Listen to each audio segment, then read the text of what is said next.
Are you ready to alter your life? Because that's what's about to happen. If you're looking for a judgment-free zone where TMI doesn't exist, to have the conversations you're not supposed to have, and explore how to make small yet substantial, sustainable changes in your life to actually care for and empower yourself through physical and emotional fitness, then you're in the right place. I'm your host, Alyssa Alter, MOMDON, the Amy Poehler of vaginas, author, speaker, coach, former Broadway performer, certified Pilates instructor, pelvic health expert, comedian, co-founder of postpartum.com, mom on the mend, and board certified doctor of nothing. I believe that if we put as much time, energy, and discipline on our insides as we do our outsides, we'll be unstoppable. Welcome back. I am so happy you are here for part 2 of our pelvic floor series. Today we are talking about the pelvic floor through the ages, menstruation, pregnancy, childbirth, postpartum, menopause, because so often, I hear from women that they didn't even know that they had this is a direct quote. I didn't even know I had a pelvic floor until after I gave birth. I cannot tell you how unfair I think that is. I think that is just unfair. It is unjust, it is cruel, and it is so dumb. It does nothing to serve us, and this is part of what I want to change. I think these are conversations that we need to have from the beginning. I would love to see a world in which all people, yes, definitely where girls grow up free from shame and disgust and embarrassment of their body, just their body, the very normal experiences that they have in that body. That's what I'm trying to do here with that podcast. Let's get a round of applause for that. So again, this is part 2 of a 4-part series. And before we dive in, I again want to thank you for being here, tell you how happy I am, and to really thank you for taking this time with and for yourself to learn more about you and your body, because when you do that, you create space for everyone to do that. I also want to share that next week we kick off the fall cohort of Pilates For Your Privates. So I'm saying it like that. Over the years, before I married Jeremy, which happened in 2018. I think it was the spring before. Anyway, I created Pilates For Your Privates, and I launched my signature program, Foundations 101, 6 weeks to stronger muscles, better sex, and confident sneezes. And I loved teaching this course. I taught it live. I created the online course for people who are not in New York, to huge success. People loved it. I didn't know I had muscles like that. I didn't know I could articulate muscles like that. I was worried about prolapse and leaking, and now I confidently go to my local yoga class and I don't worry about it. Sex is more pleasurable. So it's just the impact, it blows me away. It absolutely blows me away. A reminder that the things that I offer are not a replacement for seeing a medical provider. I love doctors. I love a physical therapist. I love an occupational therapist.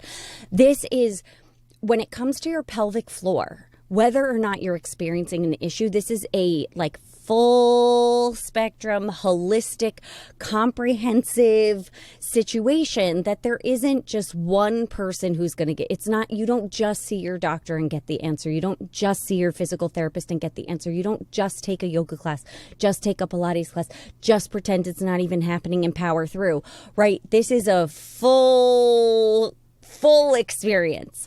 So, then when I got pregnant with Everett, I created 4 additional online courses. I created one for each trimester of pregnancy. Each of these courses is 6 weeks. Each video is 25 to 30 minutes. And with the motherhood series, the pregnancy roadmap and the postpartum revival, is filmed throughout my pregnancy.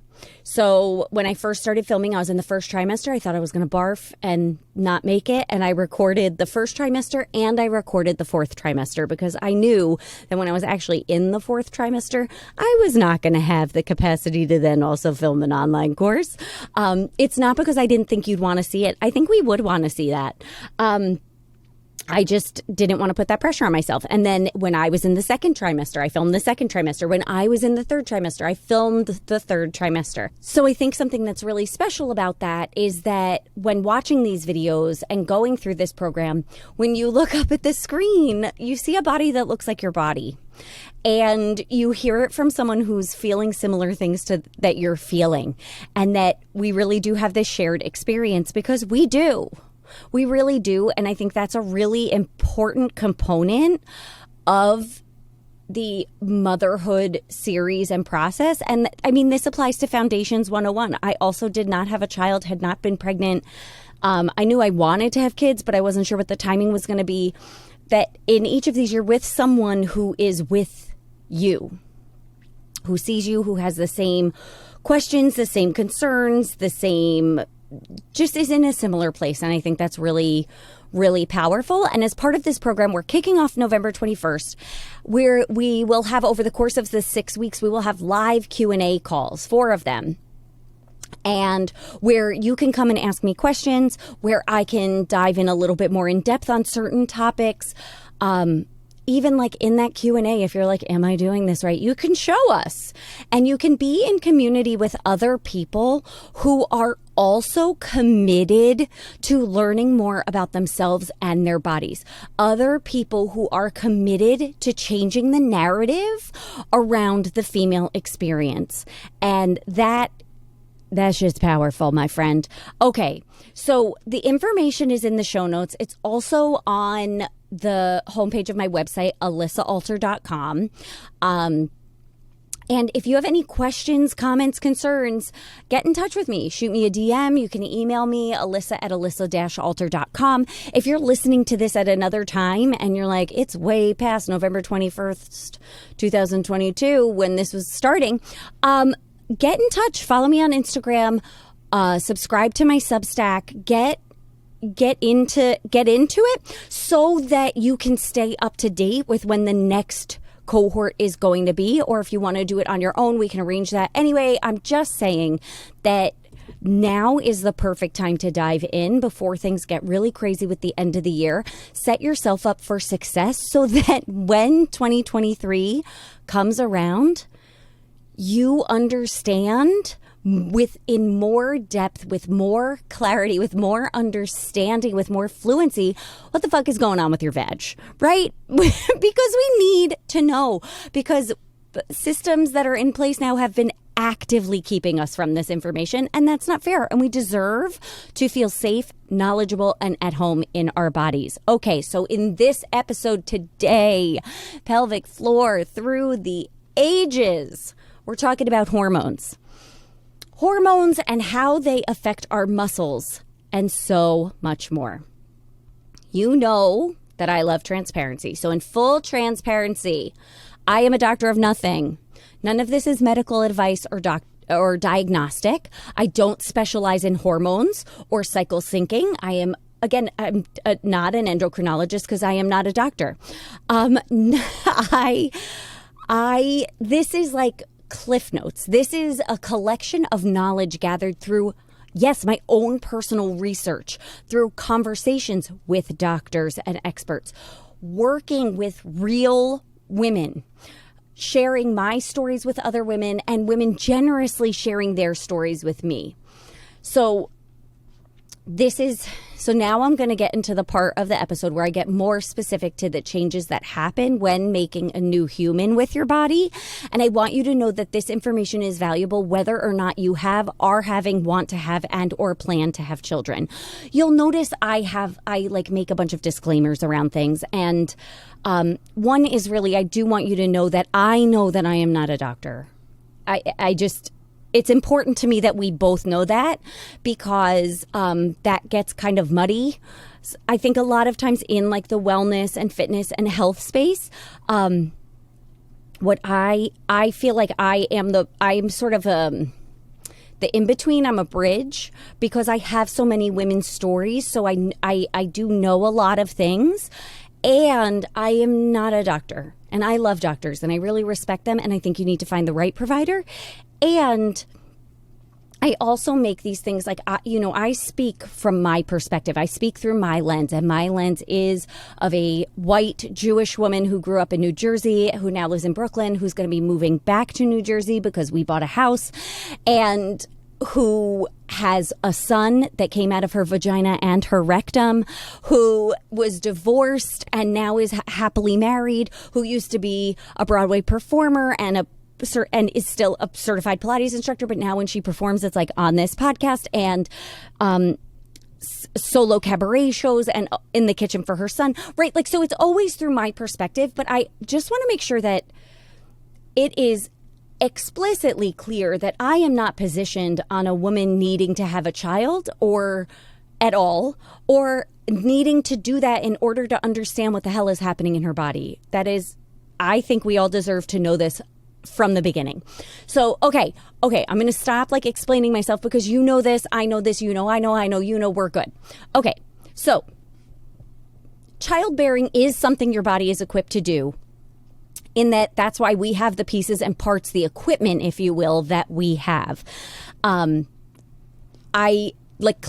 we have a uterus, a vagina, a cervix, the ovaries, fallopian tubes, and whatever your intentions are in family planning, understanding your body is important. Before pregnancy, your pelvic floor, right, your body is supporting the weight of your internal organs, right? We talked about that in the first part of this series. Now, during pregnancy, your pelvic floor is not only supporting all of your organs, it is now supporting the baby and their organs. Your new organ, the placenta, which is one of the main reasons you feel like complete fucking trash for the entire first trimester, is because you are building a new organ.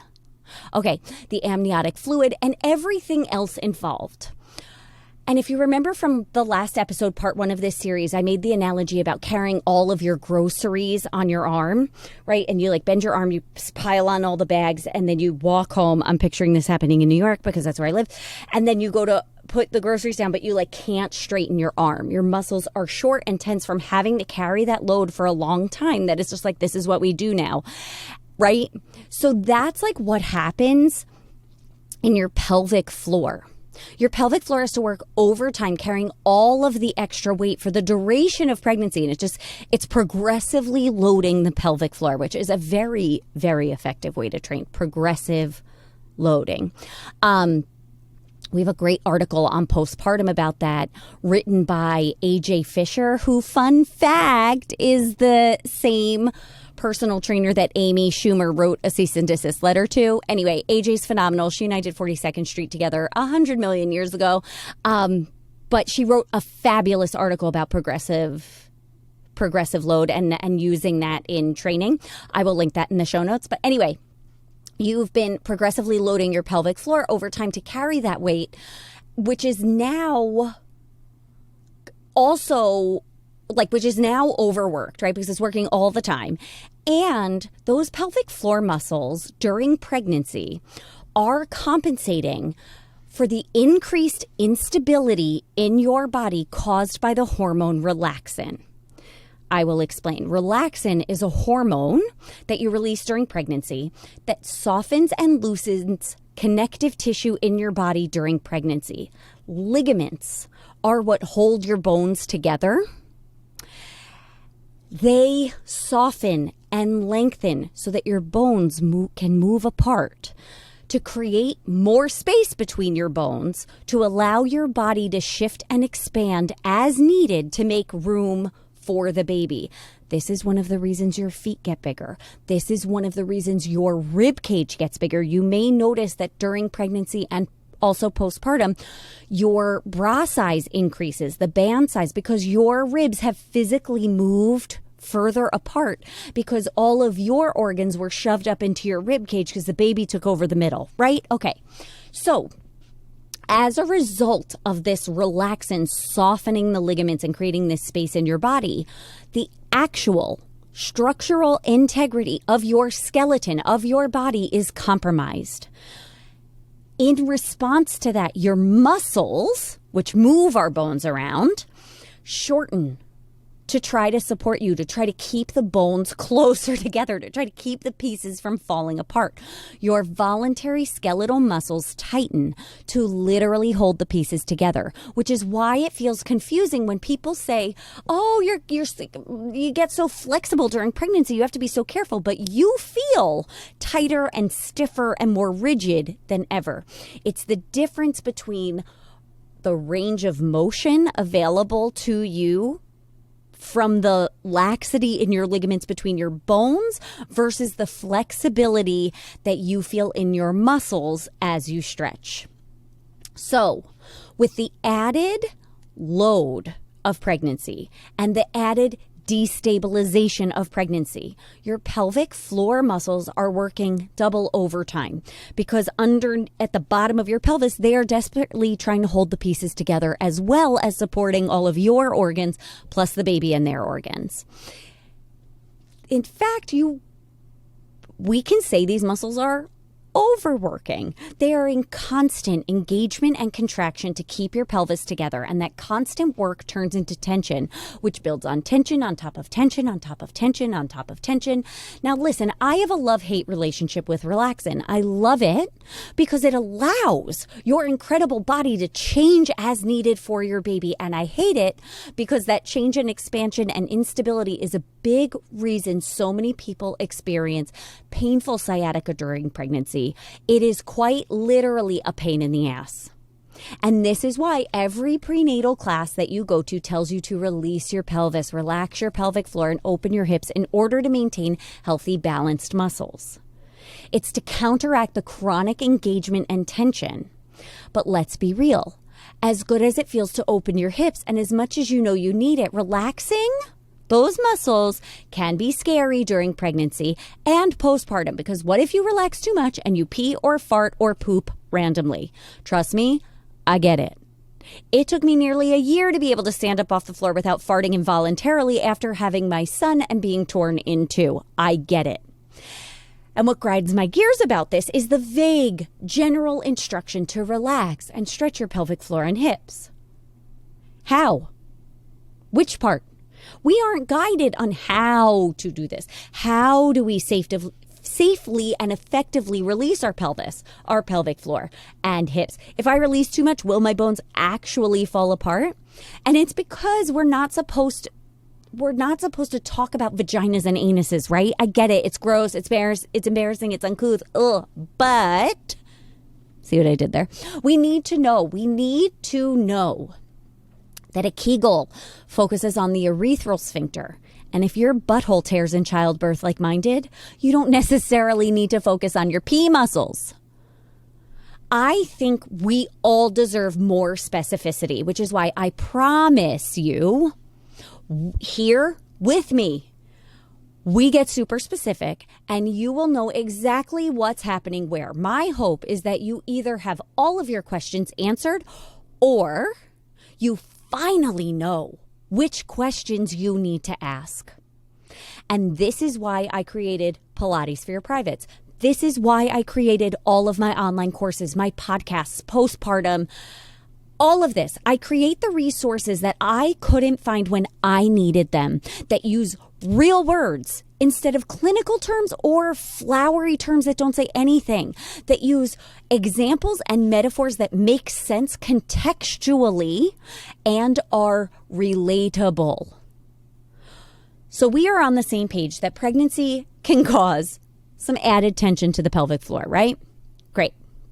So then you give birth to a baby. And whether you have a vaginal birth or a belly birth, your pelvic floor is compromised from pregnancy, right? We know this now. So let's dive in a little deeper about what goes on during childbirth. However a baby is born, childbirth is a trauma and injury to your body. Similar and also different from any other abdominal surgery or pelvic surgery or trauma that you experience. For those who are not interested in childbirth yet, or that part ever, I see you. And as I said at the beginning of this episode, I do not believe this information about how your body works is reserved for women making babies. I think we all deserve to know and understand what our bodies do and are capable of. Plus, vaginal and cesarean births are two examples of injuries or traumas to our bodies. The information is still relative. Like the information about a cesarean relates to if you have a hysterectomy or if you have endometriosis and have surgery for it, or any other abdominal surgery. Vaginal birth relates to other injuries or trauma that occur due to recurrent infections, other gynecological surgeries, assault, infertility treatments, and so many other things. So this is just the context that we are using today. And if you want me to go more in depth or bring in an expert about any of the other possibilities, oh my gosh, let me know. I have things lined up, but I want to make sure that you're picking up what I'm laying down and I'm laying down what you want. So, okay, we're going to dive in a little deeper about a cesarean, belly birth, hysterectomy, abdominal surgery, what's going on there. So fascia is something that runs all through your body. It wraps around your muscles and tendons and everything else. It's like the connective tissue for your connective tissues. A very common analogy, which I think is great, is it's like saran wrap. Fascia, it's all connected. It's like saran wrapping all of your organs in together. And fascia that is present in your pelvic floor extends up and across your abdomen. And now I want you to picture in your brain a sheet of saran wrap. If somehow you were miraculously able to pull out a sheet of saran wrap, cut it, and hold it up, and it's like pristine. Okay, so now you're holding it up. That's the fascia of your abdomen just in life, okay? So then if you were to take a really sharp knife and cut in the middle, okay, it would get weird, right? And then if I took a needle and thread and sewed it back together again, the cut would be gone, but it'd be really freaking screwed up. Right? It would be all gnarly and squished, and the whole sheet would be a mess, right? It'd be snarled and tangled, and those snarls and tangles would extend through the entire sheet and make the whole thing a mess, right? Okay. So if fascia is the saran wrap and the saran wrap is a mess when cut through an abdominal surgery by the transitive property, which I learned about sophomore year in high school in geometry, one of my favorite classes, we know that the fascia, after an abdominal surgery, a cesarean, a hysterectomy, we understand that the fascia inside our body is now a mess.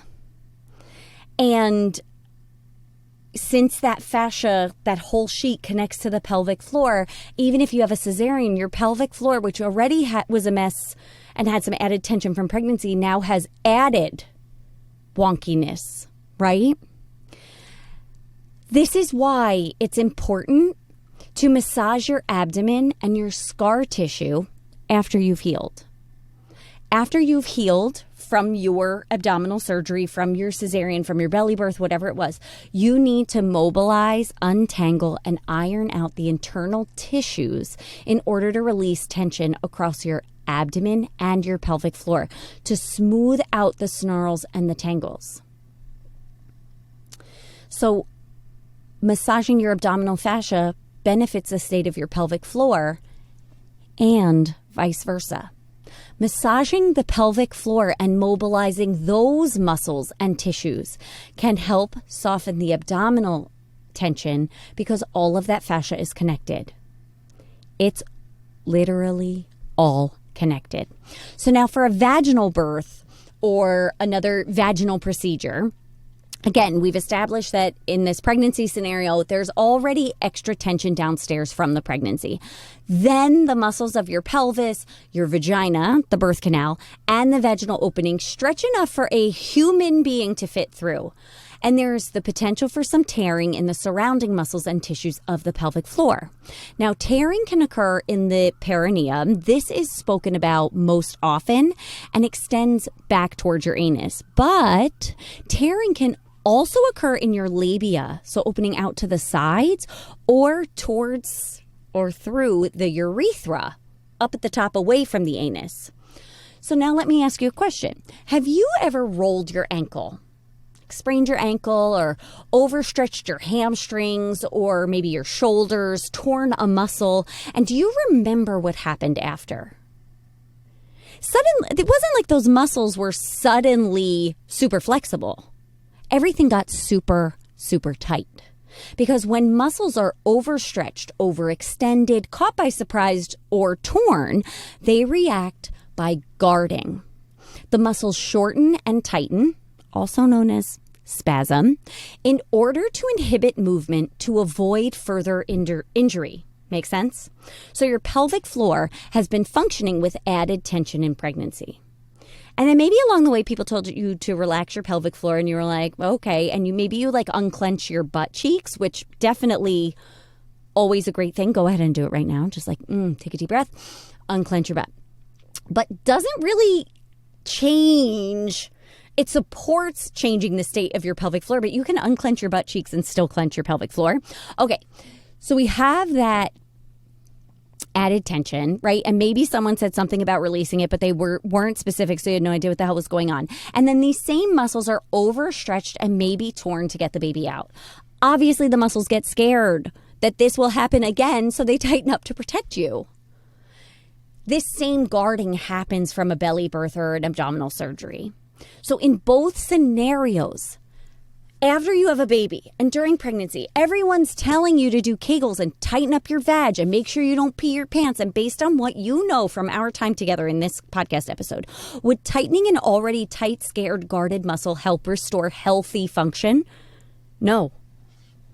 No. A healthy muscle can engage and release. It's not that engaging is bad. It's that the yang needs the yin, the pull needs the push, the salty needs the sweet, eggs need bacon, and we need balance for optimal function. As women, we go through a lot of stuff in our lives, right? We go through this, and then there are so many hormonal shifts. Through adolescence, matrescence, that's the process of becoming a mother, giving birth, and menopause. Should we be so lucky? I'm so glad to see that the conversation around menopause and perimenopause is changing. We will be talking about this more in this season of the podcast. And it's like we try to deny that it's coming, but it's coming, right? If we should be so lucky that we get another year older, another day older, right? Plus, we have, when we're talking about hormones, we have our monthly infradian rhythm, which is our menstrual cycle. Yes, hormonal birth control changes this to make our hormones more similar to men. And I still think it's important and valuable to know about our monthly hormonal and energetic cycles, whether or not you're on hormonal birth control, in order to more deeply understand our bodies, ourselves, and make informed decisions. I will also say that as I learned more about the infradian rhythm, it made more sense why so many systems in the world feel counterintuitive to me, because they were not built for me. They were not built for us. The hormone fluctuations that you experience affect the state and function of the muscles and tissues that make up your pelvic floor. So this includes the hormonal shifts of your menstrual cycle, that infradian rhythm, the hormone shifts after giving birth, and the hormone shifts of menopause. The hormone changes that occur after having a baby, number one, plummeting levels of estrogen, mirror exactly what happens during menopause. Plummeting levels of estrogen. Someone said this to me in passing when I was describing my intense night sweats and Sahara-like sandpaper vagina postpartum, and my brain exploded. They were like, sounds like menopause. And suddenly it made sense to me, right? And the lower estrogen levels and the resulting dryness in the vaginal tissue affects the vitality of the vaginal tissue. The decrease in circulation and lubrication that are associated with the dryness leave the muscle tissue to atrophy and weaken. It gets thinner and more delicate. Then, when you do try to have sex or put anything in there, a tampon, a penis, a dildo, whatever it is, the delicate skin is more susceptible to tearing. It hurts.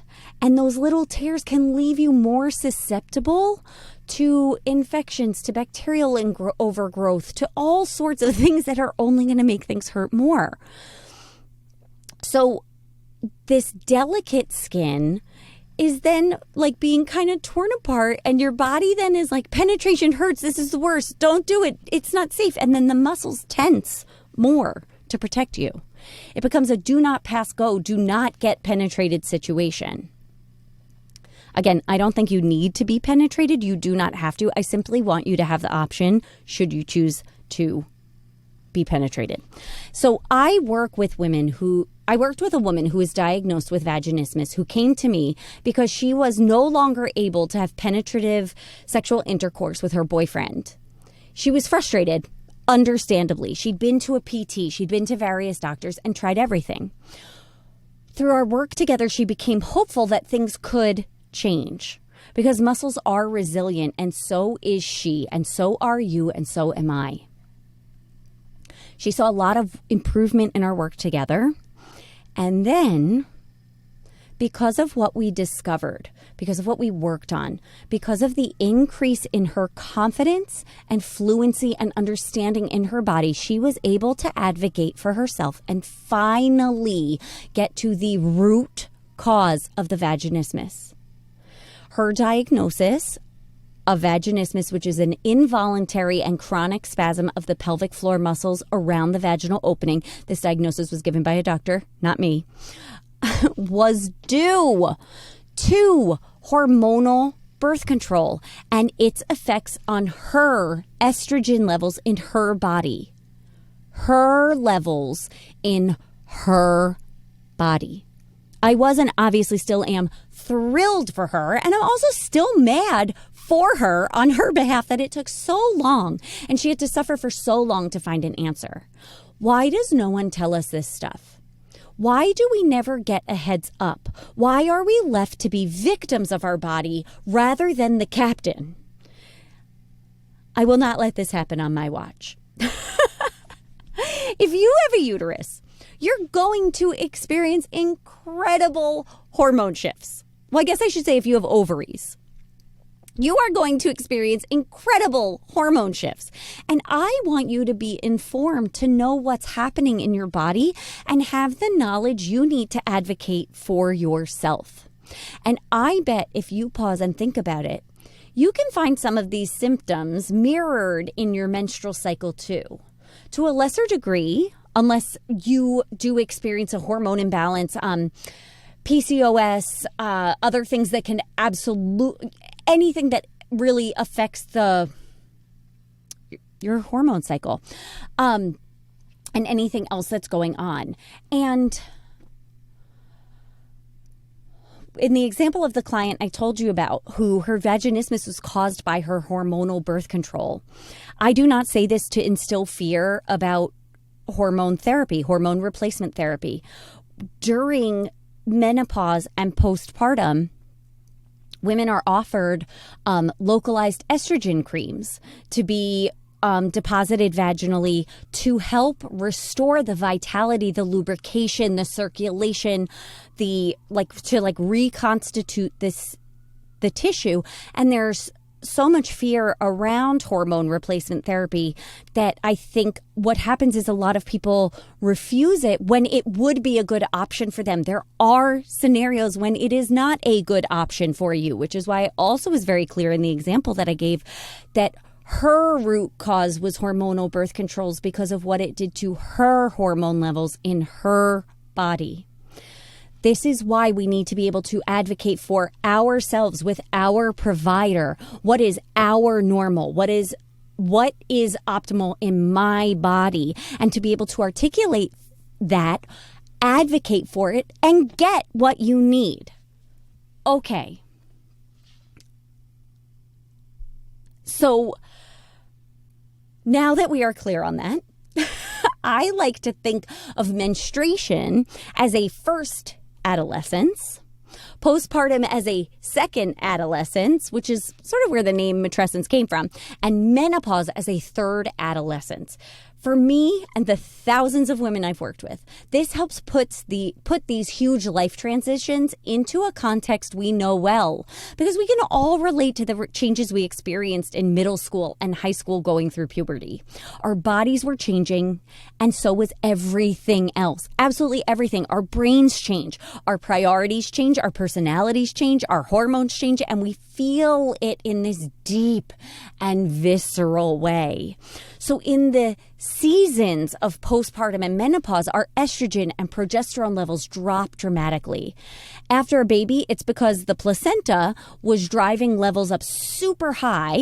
And then after you birth the placenta, which happens after you birth the baby, those levels plummet. And in menopause, it's because the ovaries stop producing as much estrogen. And in both cases, this drop in hormone leads to vaginal dryness, hot flashes and night sweats, irritability and mood swings, depression and fatigue. It kind of sounds like puberty too, right? Side note, it is possible to experience these symptoms as a result of hormonal birth control, which is why it is so important to speak openly and honestly and transparently with your provider to find the right option for you.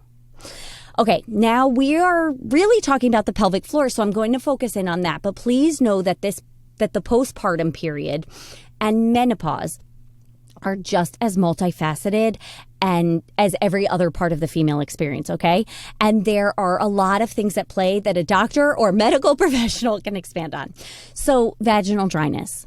The vagina is made up of muscle tissue that is both delicate and strong as fuck. When healthy and hydrated, the vagina can literally, like Betty White talked about, take a pounding. When dehydrated, the tissue becomes dehydrated. The integrity of the structure is compromised, making it more fragile and susceptible to injury. We need supple tissue, adequate circulation, ample hydration for this organ to function and muscle to function optimally. Some things to ask your provider about to help address vaginal dryness. Always use lube. Talk to your doctor about it, as they may have suggestions on which type is best for you and your body. You may already know the answer to that, but they can help guide you. And this is an appropriate question for your doctor, I promise. Talk about exercise. Increasing circulation and blood flow to your pelvis can help support a healthy vagina. Those tight, rigid, tense muscles do not allow for like a healthy flow of circulation, lymph, just fluid. We want rushing fluids, right? Talk to your provider about hormone creams or suppositories. These are localized doses of hormones that help revitalize the tissue. Again, I am not here to diagnose or prescribe anything, but on a personal note, using S-Trace postpartum was a huge game changer for me. And I will say, I think it really, really, really supported my recovery from the extensive tearing that I experienced. For me, there was no effect on milk production because it's localized. It's not through your whole body. I know that is a huge concern for newly postpartum mothers. But what it allowed was for my vaginal tissue to be even healthier, to heal well, to heal fully. Okay, so here's the thing I want you to know. Is that when your vagina doesn't have what she needs, she gets hurt. Literally, during penetration, this fragile tissue can be damaged, creating those micro tears that cause pain and can leave you more susceptible to UTIs or yeast infections. And also, like, just a dry vagina itself does not feel good. It does not feel good walking around feeling like you have sandpaper in your V-hole. It's painful and uncomfortable, and it feeds the beast of this shame and embarrassment that we are supposed to have around our anatomy. And that we don't need any more of that. When you are uncomfortable with your undercarriage, your brain tends to kick in and do what we talked about earlier and start guarding. Yeah, it happens physically and emotionally. I know you're not shocked that I brought us here because this is where I live, this intersection of the physical and emotional fitness, right? Your muscles tense up in your pelvic floor to protect you from further pain. So the muscles get even more tight and rigid. The intention is very kind to protect you from being hurt again, but the execution really results in more and prolonged pain. And here's where things get really special. As you age, you lose muscle tone. It's harder to maintain muscular strength and quality. So you can even end up, since it's harder to maintain muscle tone, you can end up, as we age, we can end up with longer muscles that are still rigid and tense. And those so tight muscles don't always mean short muscles. I know your brain's exploding. It's true. So it's a lot of information, and I don't want you to panic. So I want you to take a deep breath in and an even deeper, fuller breath out. You already know healthy muscles can both contract and release, right? So that's your first step towards creating and maintaining the balance and harmony that you need in your undercarriage to stay continent and continent in your body and your life. We will go into this more. That breath you just took, that is foreshadowing. We are going to meet here again for part 3 of this series, where we dive in even deeper to our untapped, underutilized physical and energetic powerhouse hidden between our legs that is our pelvic floor. Check out the show notes for the articles that I mentioned and for information on Pilates for Your Privates starting next week. As always, I've got your back, I've got your front, and I've got your undercarriage. Thank you so much for sharing your time with me and listening to the end of this episode. Look at you. You're someone who finishes what they start. I love that about you. And if you're picking up what I'm laying down, be sure to visit me over at alissaalter.com for more resources on how you can alter your life, like downloading the 5-minute meditation that I use to start my day with confidence and ease, all before getting out of bed. See you next week.